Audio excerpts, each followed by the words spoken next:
Hello my dear student, welcome back to my study channel Akshay classes. Student, जितने भी कक्षा 10 के विद्यार्थी हैं और 2025 बोर्ड परीक्षा की तैयारी कर रहे हैं, उनके लिए यह वीडियो बहुत ही खास होने वाली है। मैं इस वीडियो के माध्यम से सामाजिक विज्ञान के 35 महत्वपूर्ण टॉपिक लेकर के चले आया हूँ। 35 महत्वपूर्ण टॉपिक, जो कि सभी महत्वपूर्ण टॉपिक्स हैं और पूरे बुक से मैंने लिया है। ठीक है, अगर आप इस वीडियो को पूरे अंत तक देख लेते हैं तो 70 में 70 नंबर लाने से कोई नहीं रोक सकता है। ठीक है, आपका 70 में 70 नंबर तैयार हो जाएगा, क्योंकि जितने भी इम्पोर्टेंट क्वेश्चन हैं मैं उन सभी को एक एक करके इस वीडियो के माध्यम से मैं आप सबको बता रहा हूँ। इन सभी क्वेश्चनों को आपको तैयार कर लेना है, ताकि बोर्ड परीक्षा 2025 में जा करके आप भी एक टॉपर की तरह 95% नंबर अचीव कर सको। ठीक है प्यारे बच्चों, तो अगर यह वीडियो आप सभी को अच्छी लगेगी तो वीडियो को प्यारा सा लाइक कीजिएगा, और हमारे चैनल अक्षय क्लासेज पर यदि पहली बार विजिट किए हैं तो अक्षय क्लासेज को सब्सक्राइब कर लीजिएगा, और इस वीडियो को अपने दोस्तों के में भी शेयर कर दीजिएगा। ठीक है, तो चलिए पहला क्वेश्चन हम लोग पढ़ते हैं कि इटली का एकीकरण, इसको हमें तैयार करके जाना है कि इटली का एकीकरण कैसे हुआ था और कब हुआ था। ठीक है, ये एकदम इम्पोर्टेंट क्वेश्चन है। जितने इम्पोर्टेंट क्वेश्चन है मैं सबको एक एक बता रहा हूँ, तो ये वेरी वेरी इम्पोर्टेंट क्वेश्चन है। और ये जो है कभी कभी लघु उत्तरी में आता है, नहीं तो कभी विस्तृत उत्तरी में भी आता है जब कारण पूछता है। तो ठीक है, यहाँ से आपको 4 नंबर प्यारे बच्चों एकदम मिल जाएगा, एक क्वेश्चन करके आएंगे। अब क्वेश्चन नंबर 2 की बात कर लेते हैं। जर्मनी का एकीकरण, इटली का एकीकरण और नहीं तो जर्मनी का एकीकरण, किसी एक को जरूर पूछता है हर साल। आप लोग यकीन नहीं है तो 2023 और 2024 बोर्ड परीक्षा के पेपर को जाकर के मिला लीजिए, यहीं से सेम सेम क्वेश्चन पूछे गए हैं। ठीक है, तो आपका तैयार करना है जर्मनी का एकीकरण, ये भी एकदम इंपॉर्टेंट है। जितने इंपॉर्टेंट है मैं उन सभी को मैं आप सभी को बता रहा हूँ। ठीक है, क्वेश्चन नंबर 3 की बात करते हैं। तो क्वेश्चन नंबर 3 है कि 1789 ईस्वी में फ्रांसीसी क्रांति का कारण तथा प्रभाव क्या था। 1789 में फ्रांसीसी क्रांति क्यों हुई थी, उसका कारण क्या था और उसका विश्व पर क्या प्रभाव पड़ा था, ये आपको तैयार कर लेना है। ठीक है, एक एक क्वेश्चन को तैयार कर लीजिएगा। यदि कारण और प्रभाव जब पूछे तो ये 6 नंबर में पूछेगा। कितने नंबर में? 6 नंबर में पूछेगा। ठीक है प्यारे बच्चों, अब क्वेश्चन नंबर 4 की बात करते हैं। तो 1929 में महामंदी के कारण एवं प्रभाव, 1929 की महामंदी के कारण एवं प्रभाव को आपको तैयार करके चले जाना है। ठीक है, एकदम इंपॉर्टेंट क्वेश्चन, ये आपका 4 नंबर वाला है। अब नेक्स्ट क्वेश्चन नंबर 5 की बात कर लेते हैं। तो क्वेश्चन नंबर 5 है कि महात्मा गांधी के जी के सत्याग्रह पर निबंध लिखिए, या महात्मा गांधी के सत्याग्रह आंदोलन से आप क्या समझते हैं, ये ऐसे भी करके पूछता है। तो ये भी आपका इंपॉर्टेंट है, इसे भी तैयार कर लेना है। ठीक है प्यारे बच्चों, तो यहां से ये आपको 4 नंबर में, 5 नंबर में अथवा 6 नंबर में भी पूछ देगा, क्योंकि निबंध लिखा है तो 6 नंबर में भी पूछ सकता है। आगे क्वेश्चन है, क्वेश्चन नंबर 6 की बात करते हैं। महात्मा गांधी द्वारा चलाए गए असहयोग आंदोलन का कारण बताइए, असहयोग आंदोलन का कारण बताइए। यदि विस्तृत विवेचना कहेगा तो 6 नंबर, कारण पूछता है 4 नंबर में। ठीक है, तो यहां से ये अभी आपको तैयार कर लेना है। अब क्वेश्चन नंबर 7 है कि ब्रेटन वुड्स संस्थान समझौता क्या था, ब्रेटन वुड्स समझौता से आप क्या समझते हैं, इसे भी तैयार करके चले जाना है। अब क्वेश्चन संख्या 8 है। 8 है पहाड़ी क्षेत्रों में मृदा अपरदन तथा रोकथाम की विधियां बताइए, या पहाड़ी क्षेत्रों में मृदा अपरदन क्यों होता है, इसके रोकथाम के लिए कौन कौन से उपाय किए जाते हैं। तो इस तरह से भी पूछ देता है।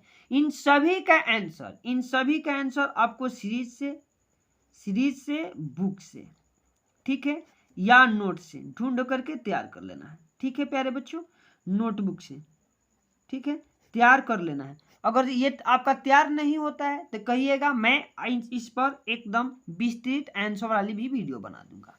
ठीक है, अब क्वेश्चन नंबर 9 की देख लेते हैं। 9 की बात कर लेते हैं। 9 नंबर है कि जैव तथा अजैव संसाधन, जैव तथा अजैव संसाधन से आप क्या समझते हैं, ये भी आपको तैयार करके चले जाना है। 4 नंबर में बार बार हर साल पूछता है। चलिए नेक्स्ट क्वेश्चन पढ़ते हैं। क्वेश्चन नंबर है 10। जैव विविधता क्या है, महत्व बताइए। ठीक है प्यारे बच्चों, जैव विविधता क्या है, महत्व बताइए। जब एक ही क्वेश्चन में 2 क्वेश्चन डालेगा ना, तो बुझिए कि 6 नंबर में ही पूछेगा, 6 नंबर आपका मिल जाएगा। ठीक है, अब क्वेश्चन संख्या 11 की बात कर लेते हैं। तो 11 है कि मृदा अपरदन क्या है, कारण बताइए। मृदा अपरदन क्या है, इसका कारण लिखना है। तो ये बिल्कुल आपको तैयार करके चले जाना है। इन सारे क्वेश्चनों को मैं जो भी बता रहा हूं, ये सभी VVIP है, माने very very important person. Question की बात करें तो VVIQ होना चाहिए, वेरी वेरी इंपॉर्टेंट क्वेश्चन। ठीक है, तो इन सारे क्वेश्चनों को आपको तैयार करके चले जाना है।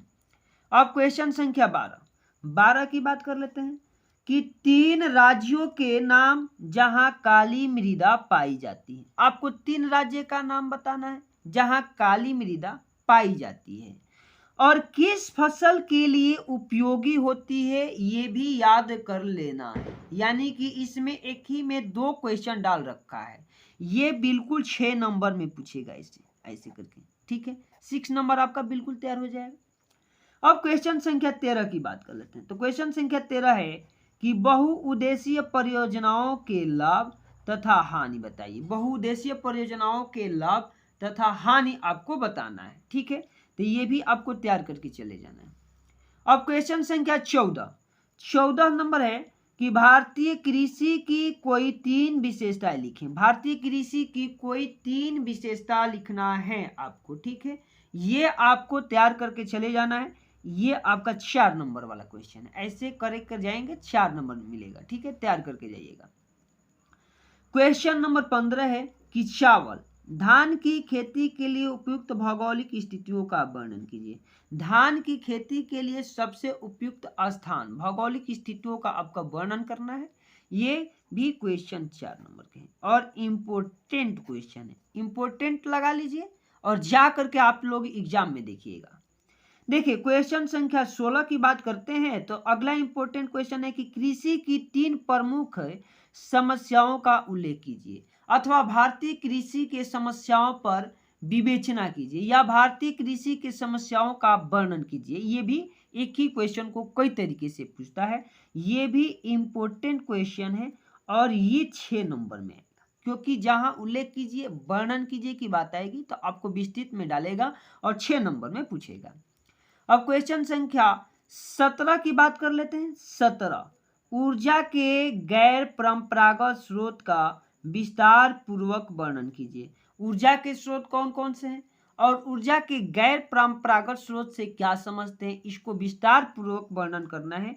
ये भी आपका 6 नंबर में ही आएगा। ये भी बिल्कुल इंपॉर्टेंट क्वेश्चन है। ठीक है प्यारे बच्चों, क्वेश्चन संख्या 18 पढ़ लेते हैं।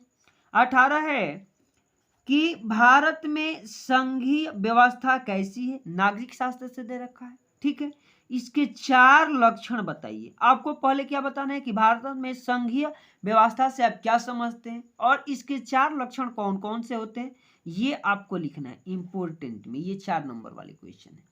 चलिए नेक्स्ट क्वेश्चन है 19 नंबर की संघवाद क्या है, इसकी प्रमुख विशेषताओं का वर्णन कीजिए। संघवाद क्या है और प्रमुख विशेषताएं लिखिए या वर्णन कीजिए। ठीक है, ये आपका प्यारे बच्चों 6 नंबर में आएगा। कितने नंबर में, 6 नंबर में ये क्वेश्चन बन करके आएगा।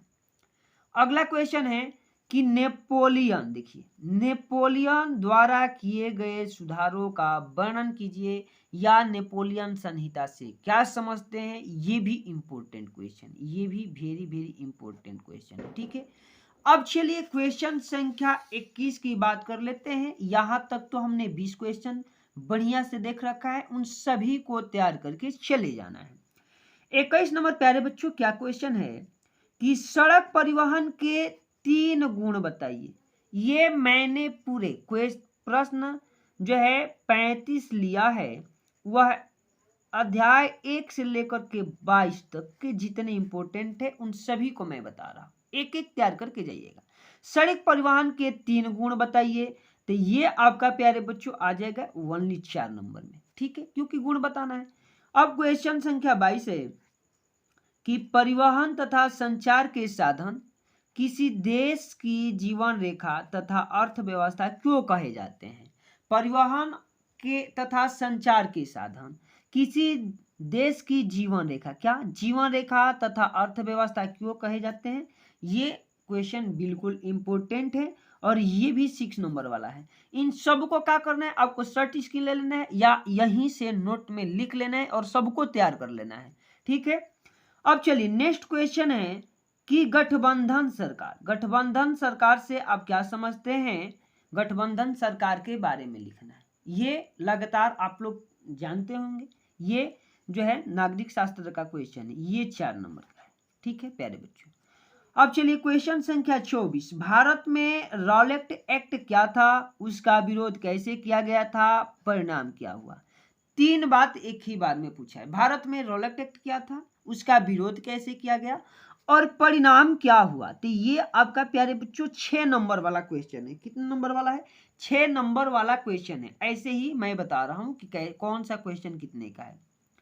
चलिए अब क्वेश्चन संख्या 25 जो इंपॉर्टेंट है, 1992 के संविधान संशोधन के पहले और बाद के स्थानीय शासन के केवल 2 अंतर लिखना है। कितने अंतर? केवल 2 अंतर। ये भी इंपॉर्टेंट है लेकिन 4 नंबर में है। कितने का? 4 नंबर वाला क्वेश्चन है। अब देखिए क्वेश्चन संख्या 26 देख लेते हैं। भारत की विधायिका में, ये में है, महिलाओं के प्रतिनिधित्व की स्थिति क्या है? यानी कि भारत के जो शासनिक व्यवस्था है, राजनीतिक रूप से शासन जो करते हैं, विधायिका में महिलाओं के प्रतिनिधित्व की स्थिति पर विवेचना करना है। ये आपका 4 नंबर में आएगा। ये भी इंपॉर्टेंट क्वेश्चन है, बिल्कुल तैयार करके चले जाना है, ठीक है। अब क्वेश्चन संख्या 27 क्या है प्यारे बच्चों, देख लीजिए। बताइए कि भारत में किस तरह अभी भी जातिगत असमानताएं पाई जाती है, जाति विभेदीकरण पाई जाती है, या जाति विभेदीकरण पर टिप्पणी कीजिए। तो ये क्वेश्चन प्यारे बच्चों ये आएगा 6 नंबर में, क्योंकि विस्तृत उत्तरीय ये प्रश्न पूछा जाएगा, ठीक है। अब क्वेश्चन संख्या 28 की बात कर लेते हैं कि लोकतंत्र किस तरह उत्तरदायी, जिम्मेदार और वैध सरकार का गठन करता है। ये आपका आएगा 4 नंबर में। 4 और 6 नंबर वाले जितने इंपॉर्टेंट क्वेश्चन उन सबको मैंने लिखा, ठीक है प्यारे बच्चों। तो ये भी तैयार करके चला जाना है। क्वेश्चन संख्या 29 है कि विकास मापने का यूएन, देखिए यूएनडीपी का मापदंड क्या है? यूएनडीपी का मापदंड क्या है? ये इसे आपको तैयार करके चले जाना है। हाँ, यदि आप सभी को ये तैयार करने में दिक्कत आ रही है, क्वेश्चन का आंसर आप लोग सही से नहीं कर पा रहे हैं, तो कमेंट में बताइएगा। क्या करना है? कमेंट में प्यारे बच्चों आपको बताना है। हम इन सभी का सॉल्यूशन के साथ वीडियो बना करके अपने चैनल पर डाल दूंगा, ठीक है। सब्सक्राइब करके जुड़ जाइएगा। क्वेश्चन संख्या 30 है कि लोकतंत्र के प्रमुख चुनौतियों का वर्णन क्या है? लोकतंत्र की प्रमुख चुनौतियां कौन कौन सी है, उनका वर्णन कीजिए। तो जहां वर्णन करने को बोलेगा 6 नंबर, ठीक है। ये 6 नंबर वाला क्वेश्चन है, इंपॉर्टेंट क्वेश्चन है। मैं आप सभी के लिए, क्योंकि बहुत सारा जो है वास्ट सिलेबस दे रखा है, तो उन सभी विद्यार्थियों के लिए जितने इंपॉर्टेंट है केवल मैं उन्हीं को बता रहा हूं, ठीक है। अब चलिए 31 नंबर क्वेश्चन, संगठित कार्य से आप क्या समझते हैं, ठीक है। इसे भी इंपॉर्टेंट में डाक करके मैंने रखा है, तो इसे भी तैयार करके चले जाना है। ये तो वेरी इंपॉर्टेंट, बहुत बहुत इंपॉर्टेंट है। पिछले बार भी पूछा गया था कि वैश्वीकरण से आप क्या समझते हैं, वैश्वीकरण से आप क्या समझते हैं। ये भी इंपॉर्टेंट है, 4 नंबर वाला क्वेश्चन है। आईएमपी करके इसे भी रख लेना है, ठीक है, इंपॉर्टेंट क्वेश्चन में। अब 33 नंबर क्वेश्चन है प्यारे बच्चों कि ऐसे कर को की चर्चा कीजिए जिनमें उपभोक्ता का शोषण होता है। माने ऐसे कर के बारे में बताना है जिनमें उपभोक्ता का शोषण होता है। ये जो है 4 नंबर वाले क्वेश्चन है, ठीक है।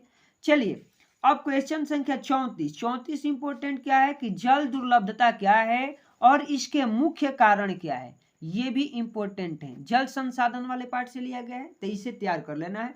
जल दुर्लभता किसे कहते हैं और इसके मुख्य कारण क्या है, जल दुर्लभता होने का मुख्य कारण क्या है, ये आपको बताना है।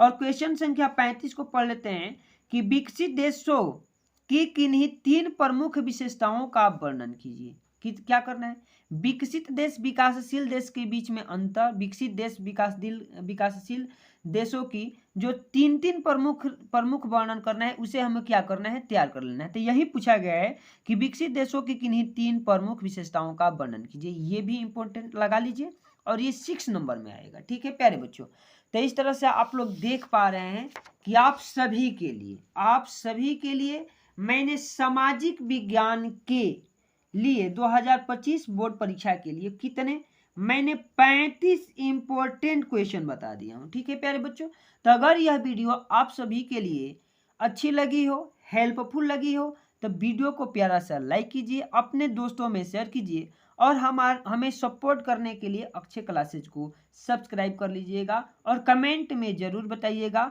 कि आपने इन सभी का आंसर तैयार कर रखा है या नहीं। अगर नहीं कर रखा है तो मैं तैयार करवा दूंगा, बस आपको क्या करना है प्यारे बच्चों, कमेंट करके बता देना है। ठीक है प्यारे बच्चों, तो कमेंट कर दीजिएगा।